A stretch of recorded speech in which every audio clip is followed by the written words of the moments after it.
جن کے پاس دولت ہے، آسائشیں ہیں، آرام ہے، سکون ہے۔ آج موس نبی جو ہے وہ کہتا ہے کہ تم ہاتھی دانت کے پلنگوں پر سوتے ہو۔ ہاتھی دانت کے پلنگ جو ہیں وہ بہت قیمتی ہوتے ہیں، کئی ہاتھیوں کی جان لے کر ان کے دانت نکال کر ایک بہت بڑا نقصان کر کے امیر لوگوں کے لیے چیزیں تیار کی جاتی ہیں۔ اور آموس جو ہے وہ نشاندہی کر رہا ہے کہ آپ لوگ ایسے پلنگوں پر سوتے ہیں، مہین کپڑے پہنتے ہیں، ہر طرح کی عیش و عشرت کرتے ہیں، لیکن اس کے ساتھ ایک اور طرز زندگی ہے۔ جو غریب ہے، جو مسکین ہے، جو دہاڑی دار ہیں، وہ لوگ ایک اور زندگی گزارتے ہیں۔ تو ان دو طرز زندگیوں کا وہ جائزہ پیش کر رہا ہے کہ آپ لوگ کس طرح کی زندگی گزارتے ہیں اور دوسرے 80% لوگ کس طرح کی زندگی گزارتے ہیں۔ ہم اپنی روزمرہ زندگی میں بھی دیکھتے ہیں کہ وڈیرے، جاگیردار، مل مالکان، فیکٹری آنرز جو ہیں، ان کی ایک اور زندگی ہوتی ہے معاشرے کے اندر، اور باقی سارے لوگوں کی زندگی مختلف ہوتی ہے۔ وہ ان کو بڑی عجیب نظروں سے دیکھتے ہیں۔ جب بڑی بڑی گاڑیوں میں وہ بیٹھتے ہیں، ہر طرح کا آرام ان کے پاس ہوتا ہے، تو وہ ان کو نظر انداز کرتے ہیں۔ ان کے لیے غریب شخص جو ہے اس کی کوئی زندگی نہیں ہوتی، وہ چیونٹی کی طرح ہوتا ہے، جب بھی چاہیں اس سے مسل دے۔ اور آموس جو ہے وہ اس بات پر تنقید کر رہا ہے کہ خدا یہ نہیں چاہتا، خدا کی یہ مرضی نہیں ہے کہ دنیا کے اندر اس طرح کا معیار ہو۔ چند مٹھی بھر لوگ جو ہیں وہ ہر طرح کا آرام، ہر طرح کا سکون اور ہر طرح کی آسائشیں حاصل کریں، اور باقی لوگ جو ہیں وہ قسم پرسی کی، غریبی کی، محتاجی کی زندگی بسر کریں۔ جب انسان اپنے ہم جنسوں کو بھول جاتا ہے، جب دولت کا خمار، جب دولت کا نشہ اس پر حاوی ہوتا ہے اور اس کی آنکھوں پر پٹی باندھ دی جاتی ہے یا بند جاتی ہے، تو وہ دوسروں کی زندگی کو دیکھتا نہیں ہے، وہ صرف اپنے آپ کو دیکھتا ہے۔ تو اس طرح وہ شخص جو ہے خود غرض ہو جاتا ہے، بے حس ہو جاتا ہے، اور وہ اپنی زندگی جیتا ہے، اس کو دوسروں کا خیال نہیں ہوتا۔ تو آموس نبی دوسرے شہروں کی مثال بھی دیتا ہے کہ اے سامرا، اے سیون، ان شہروں کو دیکھو جنہوں نے بڑی عالی شان شہر تھے، لیکن وہ آج ان کا نام و نشان نہیں ہے، وہ تباہ و برباد ہو گئے ہیں۔ جب انسان انصاف نہیں کرتا تو پھر خدا انصاف کرنے والا ہے، خدا پھر درمیان میں آتا ہے، خدا اپنا عذاب جو ہے وہ نازل کرتا ہے۔ تو وہ اس عذاب سے ان لوگوں کو انتباہ کر رہا ہے، تنبیہ کر رہا ہے۔ آپ کی یہ زندگی جو عیش و عشرت کی زندگی ہے، جو شہوانی خواہشات کی لذت کے لیے آپ ہر طرح کی زندگی گزار رہے ہیں، یہ ٹھیک نہیں ہے، اور خدا اس کے خلاف ہے۔ خدا آپ پر عذاب نازل کرنے والا ہے، خدا آپ کو اسیری میں لے کر جانے والا ہے، خدا آپ کو غلامی میں لے کر جانے والا ہے۔ تو آپ اپنی روشوں کو بدلیں، اپنے رویوں کو بدلیں، اپنی عادات کو بدلیں، اپنی زندگی کو بدلیں۔ جو زندگی آپ گزار رہے ہیں یہ خدا کے قوانین کے خلاف ہے، اس میں خدا نہیں ہے۔ آپ کی زندگیوں میں، آپ کے خاندانوں میں خدا کی حضوری اور موجودگی نہیں ہے۔ تو جہاں خدا نہیں ہے وہاں عذاب ہوگا، وہاں سزا ہوگی، وہاں خدا خود انصاف کرے گا۔ آپ بے حس ہو چکے ہیں، آپ خود غرضی کی زندگی بسر کر رہے ہیں، تو آپ پر خدا کا عذاب نازل ہوگا۔ تو آج اسی طرح ہوا کہ جب شور کے بادشاہ نے یروشلم پر حملہ کیا تو یہ سارے امراء جو تھے وہ غلام بن وہ ساتھ لے گئے، ساری دولت ان کی ختم ہو گئی۔ تو نبی جو ہے وہ ہمیشہ آنے والے وقت سے پہلے قوم کو بتاتا ہے کہ اگر آپ غلط راستے پر چل رہے ہیں، اگر آپ گناہ کی زندگی گزار رہے ہیں تو واپس آئیں تاکہ خدا کی خوشنودی کو حاصل کریں۔ آج کی دوسری تلاوت میں مقدس پالوس رسول کا خط تیموتھوس کے نام، جس طرح مقدس پالوس رسول نے خاص کمیونٹیز کو خط لکھے، اسی طرح خاص اشخاص کو بھی خط لکھے، اور اس میں تیموتھوس کا نام بھی آتا ہے۔ تیموتھوس ایمان میں پالوس رسول اسے اپنا فرزند کہتا ہے، اور اس پر ایک بہت بڑی ذمہ داری وہ عائد کرتا ہے، خدمت اور عبادت، اور اس کو ہدایات دے رہا ہے کہ یہ کام جو ہے وہ نہیں کرنے، یہ کام کرنے ہیں۔ ایمان کی بات ہمیشہ کرنی ہے، ایمان کو زندہ رکھنا ہے۔ تو اس طرح کی وہ ہدایات دیتا ہے تاکہ تیری خدمت جو ہے وہ پھلدار ہو، ایک ماڈل کی حیثیت سے آپ نے کام کرنا ہے۔ تو اس طرح کی ہدایات آج کی دوسری تلاوت میں آپ نے سنی ہے۔ آج کی پاک انجیل میں دو کرداروں کو بیان کیا گیا ہے، دو زندگیوں کو بیان کیا گیا ہے، دو موتوں کی بات کی گئی ہے۔ ایک بہت امیر شخص ہے اور ایک بہت ہی غریب شخص ہے۔ دونوں ایکسٹریمز کو بیان کیا گیا ہے، ایک بہت بلند ہے اور ایک بہت پست۔ تو دونوں ہی ایک جگہ پر زندگی گزار رہے ہیں۔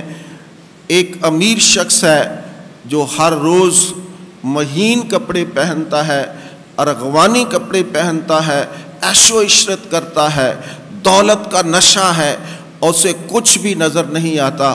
اور ایک غریب لازر جو اس کے میز کے نیچے ہوتا ہے، کبھی اس نے دیکھا نہیں ہے کہ یہ شخص کیسی زندگی گزار رہا ہے۔ لکھا ہے کہ اس کے زخموں کو کتے آ کر چاٹتے ہیں۔ اس طرح کی قسم پرسی کی زندگی ہے، اور وہ انتظار کرتا ہے کہ کوئی ٹکڑا اس کی میز سے نیچے آئے اور میں اسے کھا کر زندگی کو آگے بڑھاؤں۔ تو یہ دو ایکسٹریمز ہیں، دو اشخاص ہیں، دو کردار ہیں، جس سے خداوند یسوع المسیح آج ایک خاص سبق دینا چاہتا ہے، ایک خاص سبق دینا چاہتا ہے۔ سسٹر جی نے یہ بڑا اچھا آلٹر کے سامنے خوبصورت بات لکھی ہے کہ یسوع المسیح بہت امیر تھا، ساری کائنات کا وہ خالق اور مالک ہے، اور وہ ہماری خاطر غریب ہوتا ہے، ہماری خاطر غریب ہوتا ہے، تاکہ اس کی غریبی سے ہم سب امیر ہو جائیں، ہم سب امیر ہو جائیں۔ تو یہ بڑی گہری بات ہے کہ خداوند یسوع المسیح نے خدا ہوتے ہوئے اپنے آپ کو خالی کر دیا اور غریب ہونا پسند کیا، تاکہ آپ سب، ہم سب ایک روحانی طور پر امیر ہو جائیں، تو خدا ہمیشہ غریب لوگوں کو پسند کرتا رہا ہے، خدا ہمیشہ غریب لوگوں کی طرفداری کرتا رہا ہے، خدا ہمیشہ غریب لوگوں کے مرتبوں کو بلند کرتا رہا ہے، خدا ہمیشہ غریب لوگوں کی مدد کرتا رہا ہے۔ جب بھی ظلم ہوتا ہے تو پھر خدا غریبوں کا ساتھ دیتا ہے، خدا غریبوں کی مدد کرتا ہے۔ اور آج کی اس کہانی کے اندر بھی خدا غریب لازر کی حمایت کرتا ہے، مدد کرتا ہے۔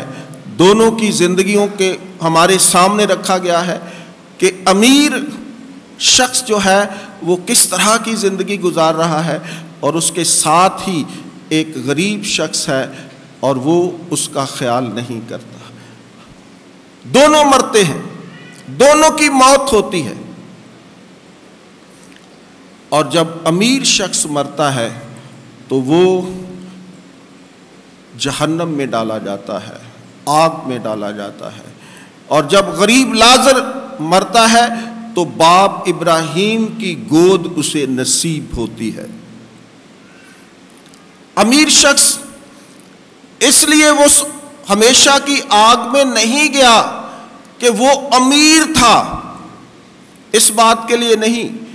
امیر ہونا کوئی بری بات نہیں ہے، پچھلے اتوار بھی ہم نے اس بات کو واضح طور پر بیان کیا کہ دولت ہونا کوئی بات نہیں ہے، اور یہی یہودی لوگوں کا کانسیپٹ تھا کہ اگر کسی کے خاندان کے اندر خوشحالی ہے، بحالی ہے، ترقی ہے، دولت ہے، امیر ہے، ہر طرح کی آسائش ہے، ہر طرح کا آرام ہے، ہر طرح کا سکون ہے، تو وہ خدا کی طرف سے ہے۔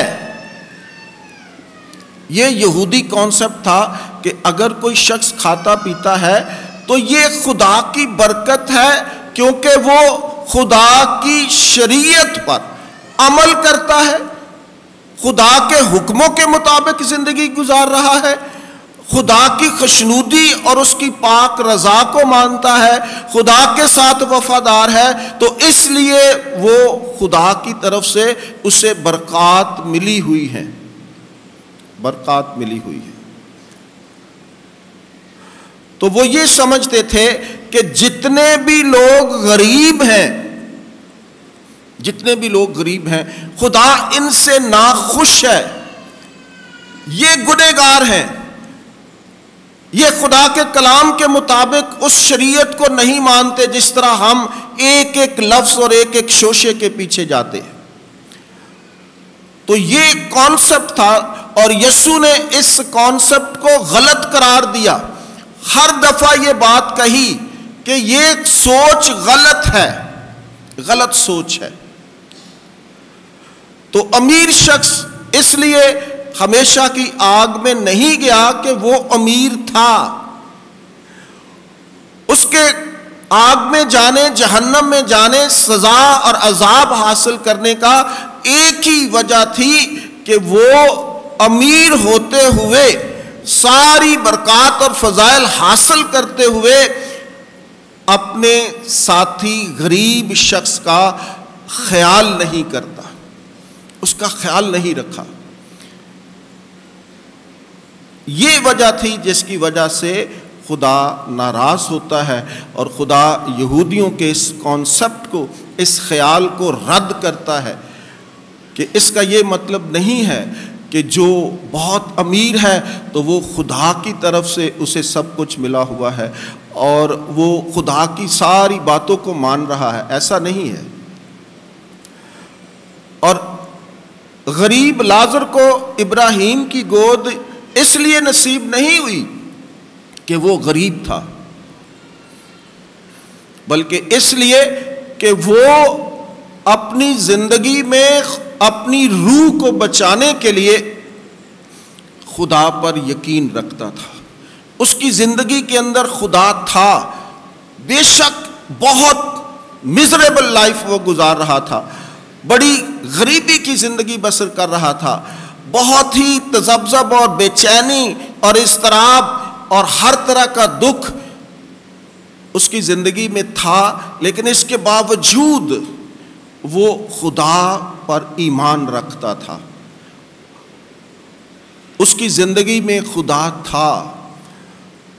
تو اس لیے جب لازر کو باپ ابراہیم کی گود میں دیکھتے ہیں تو یسوع کے شاگردوں کو ایک دھچکا سا لگتا ہے کہ ہمارا کانسیپٹ، ہم تو یہ مانتے تھے کہ چونکہ یہ غریب ہے، گنہگار ہے اور اس کو دوزخ میں جانا ہونا چاہیے تھا، لیکن وہ تو باپ ابراہیم کی گود میں ہے۔ ان کے لیے آسمان، جنت، ابراہیم کی گود ایک ہی بات ہے۔ وہ ابراہیم کو بہت بڑی شخصیت مانتے ہیں، اس لیے خدا نے ابراہیم کی گود اسے عطا فرمائی تاکہ یہ کانسیپٹ کلیئر ہو جائے، تاکہ وہ ابراہیم کو دیکھیں اور اس کی گود میں لازر کو دیکھیں اور اپنے اس سوچ کو تبدیل کریں۔ یہ یسوع کا مقصد ہے، اس لیے وہ باپ ابراہیم کی گود میں اسے دکھایا گیا ہے، تاکہ جب ابراہیم کی شخصیت ان کے سامنے آئے، اسی لیے ان کو ایک دھچکا لگا، وہ خوفزدہ ہوئے کہ یہ کیا ماجرا ہے، یہ کیسے ہو گیا ہے۔ یہ ناممکن بات تھی کہ ایک غریب شخص جو ہے وہ باپ ابراہیم کی گود میں ہے۔ اور پھر جب دونوں کی موت ہوتی ہے، دونوں عالم روا میں جاتے ہیں، اور جب امیر شخص غریب لازر کو باپ ابراہیم کی گود میں دیکھتا ہے تو التجا کرتا ہے کہ اے باپ ابراہیم، لازر کو کہہ کہ اپنی انگلی کا سرا پانی میں بھگو کر میری زبان پر رکھے تاکہ میری زبان ٹھنڈی ہو، تاکہ مجھے سکون آئے۔ اور باپ ابراہیم اسے بیٹا کہہ کر پکارتے ہیں، اے بیٹا، تو نے دنیا میں عیش و عشرت کی زندگی بسر کی،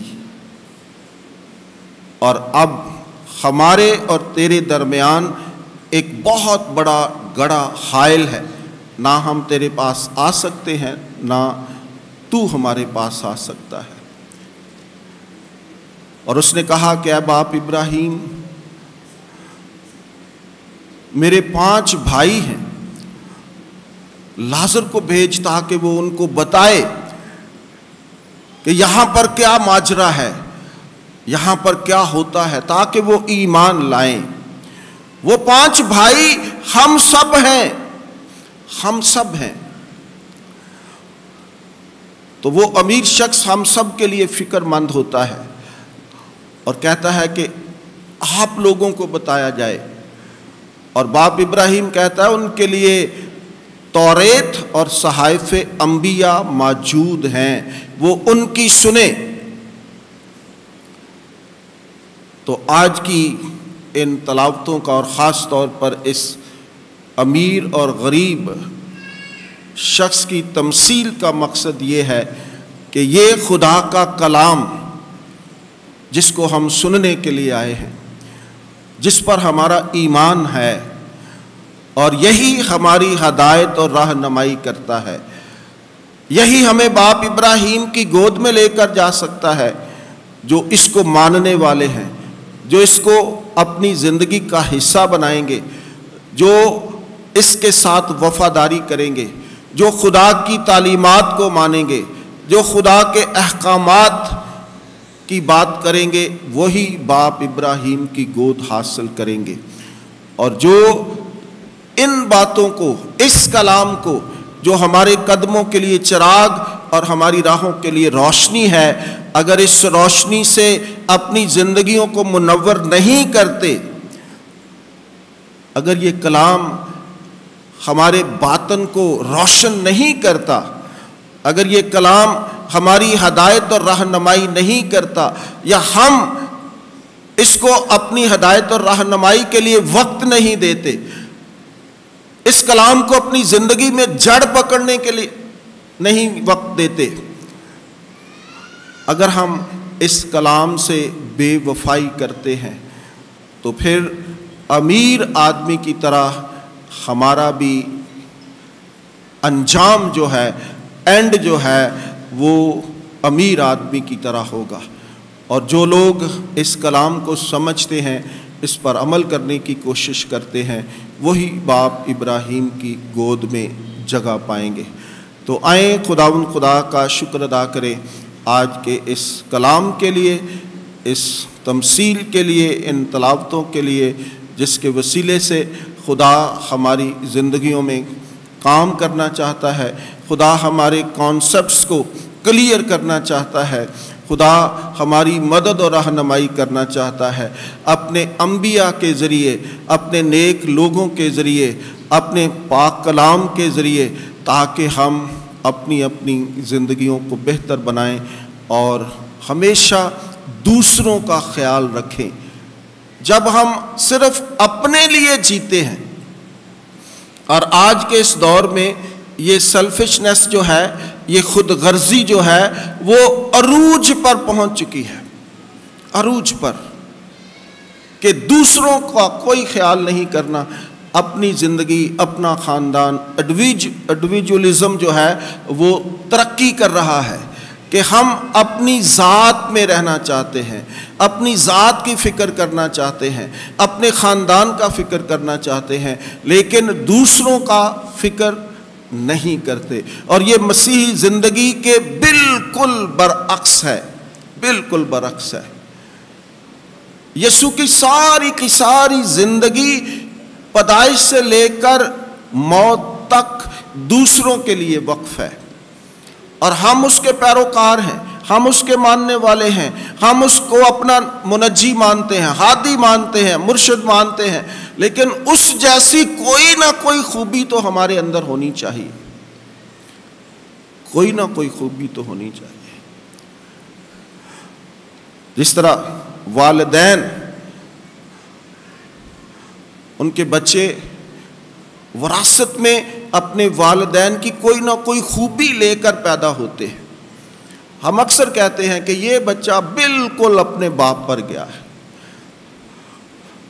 یہ بچہ بالکل اپنی ماں کی عادات، تو چونکہ وہ اس کا ایک گہرا تعلق ہے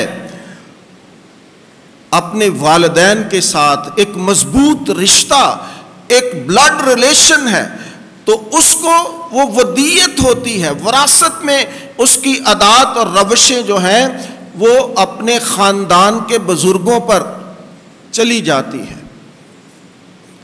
تو اسی طرح جب ہم یسوع کو اپنا روحانی پتا مانتے ہیں، روحانی باپ مانتے ہیں، ہادی مانتے ہیں، رہنما مانتے ہیں، تو ہمارے اندر بھی کوئی نہ کوئی کوالٹی یسوع جیسی ہونی چاہیے، اور یسوع کی ساری زندگی دوسروں کے لیے ہے، دوسرے انسانوں کی بھلائی اور بہتری کے لیے ہے۔ اور آج کی پاک انجیل اسی بات پر زور دیتی ہے کہ خود غرضی کی زندگی خدا کو پسند نہیں ہے۔ خدا نے اگر آپ کو برکت دی ہے تو اس کو بانٹیں دوسروں کے لیے، دوسروں کی ضروریات کے لیے۔ بے شمار لوگ جو ہیں وہ اس دنیا میں آپ کی توجہ کے منتظر ہیں۔ خدا ہمیں بار بار مواقع دیتا ہے۔ یہ سیلاب جو آیا ہوا ہے، یہ خدا ہمیں بتا رہا ہے، خدا ہمیں بتا رہا ہے کہ کیا آپ خدا سے جب دور ہوتے ہیں، یہ کرونا آیا، اب سیلاب آیا، یکے بعد دیگرے یہ آفات جو ہیں وہ آ رہی ہیں، چونکہ ہماری زندگیاں خدا سے خالی ہیں، خدا سے خالی ہیں۔ ہم اس امیر آدمی کی طرح وہ زندگی کو گزار رہے ہیں، اپنی زندگی، اپنی موج مستی، اپنی سارا کچھ، دوسروں کا کوئی خیال نہیں ہے۔ تو پھر خدا ایسے حالات پیدا کرتا ہے کہ آپ کو تھوڑا سا ہوش آ جائے، آپ خدا کو دیکھیں کہ خدا کیا چاہتا ہے، خدا کیا آپ کو سبق دے رہا ہے۔ اس سارے معاملات میں خدا کی پاک رضا کیا ہے؟ کرونا آیا تو سارے خدا کی طرف خدا یاد آ گیا۔ جو کبھی چرچ نہیں آیا تھا اس نے بھی اس کا رخ ادھر کر دیا۔ تو خدا جانتا ہے کہ کس طرح لوگوں کو میں نے اپنے پاس لانا ہے۔ اس سے بہتر ہے کہ ہم خود پہلے ہی اس خدا کے چرنوں میں آ جائیں، اس یسوع کی باتوں پر عمل کرنا شروع کر دیں۔ آج کتنی جانیں ختم ہو گئی ہیں، کتنے گھر تباہ ہو گئے ہیں، اور اگر ہم اس تباہی کے بعد اگر خدا کو یاد کرنا ہے تو پھر کیا اس میں کیا ہمارا کوئی کام نہیں ہے۔ یہ خدا ہمیں کر رہا ہے، خدا ہمیں واپس لا رہا ہے، ہمیں دکھاتا ہے کہ آؤ میرے پاس آؤ۔ تو اس لیے آئیں خدا کا شکر ادا کریں اس کے کلام کے لیے۔ آج باپ ابراہیم اس بات کی تصدیق کر رہا ہے کہ آپ کے پاس توریت ہے، صحائف انبیاء ہیں، اس کی سنو۔ وہ کیا کہہ رہے ہیں؟ آموس کیا کہہ رہا ہے؟ آموس کی پکار کو سنو، اس کے چیلنج کو سنو، اس کی للکار کو سنو، اس کی باتوں کو سنو اور اس پر عمل کرو، اس پر عمل کرو۔ ہمیشہ دنیا نبیوں کی باتوں کو نہیں مانتی رہی، اور جب وہ باتیں پوری ہوئی تو پھر خدا یاد آیا، پھر وہ نبی یاد آیا، پھر اس کی باتیں یاد آئیں، تو انسان ہمیشہ پتھر چاٹ کر واپس آتا ہے۔ اس وقت تک اس کو ہوش نہیں ہوتی کہ میں نے کہاں جانا ہے، میرا کام کیا ہے اور میں کر کیا رہا ہوں۔ آئیں اپنی اپنی زندگیوں کا تجزیہ کریں، اپنے اپنے باطنوں میں جھانکیں، اپنی اپنی زندگی کے ان سارے رویوں، عادات اور ایٹیٹیوڈز کو دیکھیں۔ اگر کہیں پر بھی غلطی ہے تو آپ کے پاس موقع ہے کہ اس کو سدھاریں اور خدا کی طرف آ جائیں، خدا کے حکموں کو مانیں اور خدا کے کلام پر عمل کر کے ایک اچھی اور خوبصورت زندگی گزارتے ہوئے اپنی عاقبت اور اپنی آخرت کو سنوار لیں، اپنی عاقبت کو اور اپنی آخرت کو سنوار لیں۔ جس نے اپنی آخرت کو سنوار لیا وہی ایک اچھا انسان ہے۔ All is well if the end is well۔ ہمیشہ وہی کام اچھا ہوتا ہے جس کا انجام اچھا ہو۔ تو آئیں، آج کی یہ تلاوت، آج کی یہ پاک انجیل ہمیں آخرت کی بات کر رہی ہے، آخرت کو سنوارنے کی بات کر رہی ہے۔ تو جو لوگ اپنی آخرت کو ہمیشہ اپنے سامنے رکھتے ہیں وہی کامیاب شخص ہوتے ہیں۔ یہ چند روزہ باتیں ہوتی ہیں، لیکن اپنی عاقبت اور آخرت کو سنوارنا، بہتر کرنا وہ کسی کسی کا کام ہے۔ اور خدا کا کلام اور خدا کی آواز آج یہی کہہ رہی ہے کہ آئیں میرے بھائی اور بہنوں، اپنی آخرت کو سنواریں اور عاقبت کو بہتر بنائیں، تاکہ خدا ہماری زندگیوں سے اور ہمارے کاموں سے خوش ہو، اور خدا آپ سب کو آج کے اس پاک کلام پر عمل کرنے کی توفیق عطا فرمائے، مسیح خداوند کے وسیلے سے آمین۔